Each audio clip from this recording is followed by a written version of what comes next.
अब वो कह रहे थे कि अगर सायरन बजेगा, अच्छा पिछली बार भी तो ये बताया था, देखो सायरन बजेगा, आप सब लोगों को बिल्कुल डिसिप्लिन से एक जगह से पता लगा सायरन पाकिस्तान में बज गया। किसी को पता ही नहीं लगा वहां पे बज गया। ये भाई दिनेश इसके बारे में कहना, अरे मेरे प्रोड्यूसर साहब शायद सुन नहीं पाए, हमने कहा यहाँ से कि उस दिन भी मॉक ड्रिल हुई थी और इधर खेल हो गया था, अभी फिर मॉक ड्रिल हो रही है। ये कह रहे हैं ना, लोग मर रहे हैं आतंकवाद से, लेकिन खुशी की लहर दौड़ रही है। अब क्यों खुशी की लहर दौड़ रही है? लेकिन नहीं मेजर साहब, एक चीज तो है, जैसे कहते हैं ना इग्नोरेंस इज ब्लिस, कि आपको कुछ ना पता हो तो आप बड़े खुश रहते हैं, पता हो जाए दिमाग चलने लगता, दिक्कत हो जाती, वैसे कुछ ना हो आपके पल्ले। अरे जिसका रक्षा करना, आपके पास एक लंगोटी हो मुश्किल से, एक कटोरा हो, वो भी लंगोटी कहीं कहीं से चीथड़े हो रही हो, तो उसमें फिर क्या की चिंता है? फिर तो आप मस्त रहते हैं ना, वही वाली मस्ती है। नहीं बिल्कुल वही चीज की देख, इसीलिए पाकिस्तानियों को बेवकूफ बनाना इतना आसान है। खूब पिटे खूब पूरा मुंह सूज गया, लेकिन जीत गए, ओए होए बल्ले बल्ले जीत गए, सब लोग जीत गए, सब खुशियां मनाने।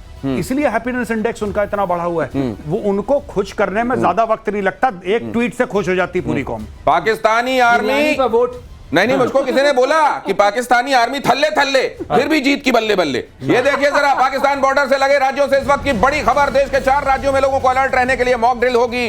गुजरात, पंजाब, राजस्थान और जम्मू कश्मीर में कल मॉक ड्रिल, मतलब ऑपरेशन सिंदूर जारी है। अब पता नहीं, ये कहना बड़ा मुश्किल है, लेकिन पिछली बार जब मॉक ड्रिल हुई थी तो खेल हो गया था। हाँ, उधर मॉक ड्रिल कि इधर देख रहे हैं, उधर तब तक थप्पड़ आ गया। हाँ, अब इधर फिर मॉक ड्रिल हो रही है। अब वो कह रहे थे कि अगर सायरन बजेगा, अच्छा पिछली बार भी तो ये बताया था, देखो सायरन बजेगा, आप सब लोगों को बिल्कुल डिसिप्लिन से एक जगह से पता लगा सायरन पाकिस्तान में बज गया। किसी को पता ही नहीं लगा वहां पे बज गया। ये भाई दिनेश इसके बारे में कहना, अरे मेरे प्रोड्यूसर साहब शायद सुन नहीं पाए, हमने कहा यहाँ से कि उस दिन भी मॉक ड्रिल हुई थी और इधर खेल हो गया था, अभी फिर मॉक ड्रिल हो रही है। ये कह रहे हैं ना, इसीलिए हम भी कुछ नहीं कह रहे हैं, हमें भी नहीं पता क्या होने वाला है, कि मॉक ड्रिल का मतलब बड़ा मॉक ड्रिल है, मॉक ड्रिल है। आप किसी को आइसक्रीम शॉक ड्रिल ना हो जाए, शॉक ड्रिल हो जाए। पाकिस्तान के लिए ये शॉक ड्रिल हो सकती है, क्योंकि हिंदुस्तान में उस दिन भी मॉक ड्रिल की बात हुई थी, जिस दिन पाकिस्तान को पता नहीं था और ये हो गया था उसके साथ। ये वैसे ही है जैसे किसी को आप इधर ध्यान बटाएं और उधर से थप्पड़ मार दें। लेकिन अब पाकिस्तान में पिछले कुछ दिनों से लगातार कुछ चीजों में पैटर्न तलाशने की कोशिश हो रही है कि ऐसा हुआ था तो फिर वैसा हुआ, और ऐसा होता है तो वैसा हो जाता है। आज मॉक ड्रिल हो रही है। करेक्ट। तो ये शॉक ड्रिल, गौरव ने बहुत अच्छा वर्ड यूज किया है कि अब वहां शॉक लगा होगा कि भाई, अच्छा एक बात बताइए, किसके मरकज जाने वाले हैं? हिंदुस्तान ने कह दिया कोई भी act of terror, act of war होगा, कहीं भी आतंकवादी होंगे और उनके सरपरस्त होंगे, हम फर्क नहीं करेंगे, मारेंगे। और ये भी तय है कि इतने 9 जगहों पे हमने ढेर किया, ये बहुतायत में थे वहां पर, ये जैसे मोहम्मद लश्कर, लेकिन अभी पूरे नहीं हुए, तो वहां डर तो हमेशा होगा। 21 है हमारी लिस्ट में जो हमने पब्लिकली पब्लिश की है, तो उसमें 9 ही गए हैं ना। हाँ, अभी तो 12 बाकी हैं। अभी तो mock drill and shock drill किससे कनेक्टेड है वो आप जानिए। ये 21 में से 9 गए, 12 अभी 12। पंजाब के पठानकोट में रॉकेट लॉन्चर मिलने से हड़कंप। पठानकोट के सनौर में सड़क किनारे दिखा था मोटार बॉम्ब, सेना ने कब्जे में लेकर सुरक्षित जगह ले जाकर इसको डिफ्यूज किया, ब्लास्ट किया। कंट्रोल्ड ब्लास्ट कहलाता है, और इस तरीके से सुरक्षित तरीके से इसको ब्लास्ट करके डिफ्यूज किया। सर कई बॉम्ब पड़े होंगे मेजर साहब कई जगहों पर, क्योंकि बहुत सारे चलाए गए थे। ये फौज में करते हैं कि वहां पे जाके कोने में ले जाते हैं, या तो कोई गड्ढा करके या फिर सैंडबैग लगा के वहां पे थोड़ा सा पी के, बोलते हैं हम लोग प्लास्टिक एक्सप्लोजिव, वो लगा के उसको ब्लास्ट कर देते हैं। नहीं, कई लोग ये समझना चाहते हैं कि जो गोले चलाए जाते हैं, रॉकेट्स चलाए जाते हैं, ये कई जगहों पर जाकर फटते क्यों नहीं, ऐसे क्यों पड़े रहते हैं? ये कभी कभी मिसफायर हो जाता है। एक मैं चीज बता सकता हूं गौरव से परमिशन लेकर के, सेकेंड वर्ल्ड वॉर के जो हमने बॉम्ब्स गिराए थे, जो कुछ गिराए थे, मैं कलाईकुंडा में था। वहां पर वहां के जो हमारे फॉरेस्टेड एरियाज था विद इन द एयरफील्ड, उसमें हमें मिल जाते थे। सेकेंड वर्ल्ड वॉर के समय के, सेकेंड वर्ल्ड वॉर के। अच्छा। और मैं आपको और वो भी फट सकते हैं। वो 2000 में, और कुछ गांव वाले उसको लुढ़का के ले गए। अच्छा। वो आयरन बॉम्ब्स थे, लुढ़का के ले आके उनको शिवजी वगैरह बना के उसकी पूजा करते थे। Oh my God. फिर हम लोग की टीम जाती थी, मेरे पास बॉम्ब डिफ्यूजन टीम थी, उस टीम को हम भेजते थे, वो जाके बोलते थे कि सर इसको जरा पूजा देने के, ये बॉम्ब है। तो अब उनको समझाना पड़ता था कि हमारे पास पिछले पता नहीं कितने सालों से है, तो बताए ये वो नहीं है, ये बॉम्ब है। तो जब खबर मिलती थी हम लोग जाते। लेकिन ये खूबसूरती देखिए कि उस आस्था की तरह उन्होंने पूजा और उन्होंने भी रक्षा किया, कुछ होने नहीं दिया। ये जरा देखिए, भारत और मंगोलिया की सेना करेगी संयुक्त युद्धाभ्यास 31 मई से 13 जून के बीच, दोनों देशों की मिलिट्री एक्सरसाइज। भारत और मंगोलिया भी समझ लीजिए स्ट्रेटेजिकली क्यों इंपॉर्टेंट है। चीन के सिर के ऊपर देखिएगा कौन बैठा हुआ है। ये जो ड्रिल है सर, इसका सिग्निफिकेंस क्या होगा? देखिए ये भारत और मंगोलिया, ये भारत करता रहता है कई देशों के साथ, अमेरिका के साथ, यूके के साथ।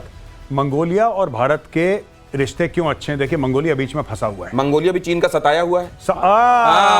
ये और किसी बड़े लेवल के मंगोलियन ने मुझे बताया था, मैं नाम नहीं लूंगा वरना फिर बोलेंगे कि इसने दोबारा डिप्लोमेटिक इंसिडेंट कर दिया जैसे पहले करा था। भाई ऐसी बात है कि उन्होंने मुझे यही बताया था कि हमारे ऊपर रशिया और नीचे चीन है।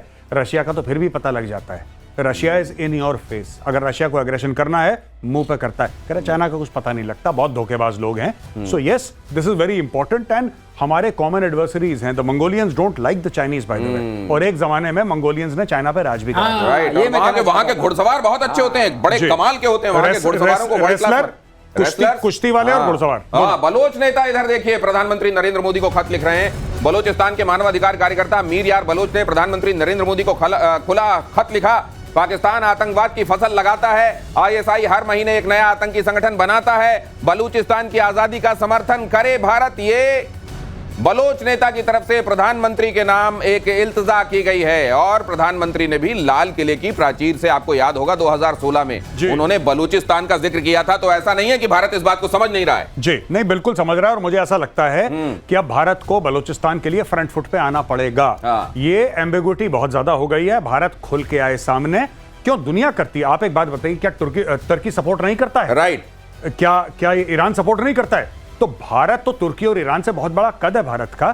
India should start financial, diplomatic and political support for Baloch liberation. Baloch freedom fight के लिए भारत को अब सामने आना पड़ेगा। माननीय प्रधानमंत्री जी फिर से अगस्त में वहां पे जाएं, लाल किले की प्राचीर से फिर से एक बार आह्वान करें, दुनिया को बताएं और फिर मिनिस्ट्री ऑफ एक्सटर्नल अफेयर्स को आदेश दें कि आप बलूचिस्तान का मुद्दा हर जगह से उठाइए। ह्यूमन राइट्स का भी इशू है। ह्यूमन राइट्स का भी इशू है। और ये खबर भी देख लीजिए कि गाजा में हमास का चीफ मारा गया। मोहम्मद सिनवार हमले में मारा गया। इजराइल के हमले में सिनवार की मौत की पुष्टि हो गई है। इजराइल के पीएम ने मौत की पुष्टि की। उधर तो खैर जो गाजा में चल रहा है वो हम लोग लगातार देख ही रहे हैं। अगली खबर देख लीजिए 21 जून को। लेकिन इस खबर से पहले आज का वो लम्हा, एक्चुअली आप इस तरह के प्रतिशोध के हर एक अंक में इंतजार करते हैं और कई लोगों ने, मेरे दर्शकों ने ये कहा कि गौरव गाथा के लिए हम बेकरार हैं। आज गौरव गाथा क्या कहती है? देखिए, मैं आपको एक बात बताता हूं कि मैं हर समय ये सोचता था कि भारत पे हमला होता है और हम लोग जवाब नहीं देते। बात ये थी कि साहब 1947 में अटैक हुआ, हमने जवाब नहीं दिया ढंग से। 65, फिर आप 1999 कारगिल ले लीजिए, आप 26/11 ले लीजिए, आप हर चीज जो हुआ था हमने जवाब नहीं दिया। इस बार हम लोगों ने जो जवाब दिया है बालाकोट से 21 गुना बड़ा, हमने सर्जिकल स्ट्राइक से बड़ा जवाब दिया। और मैं दिनेश सिर्फ ये कहना चाहता हूं कि ऐसे जवाब से दिल में ठंडक होती है, सुकून मिलता है कि हां, हम भी ऐसा देश हैं कि अगर किसी ने आंख उठा के देखी तो दोनों आंखें फोड़ भी सकते हैं हम।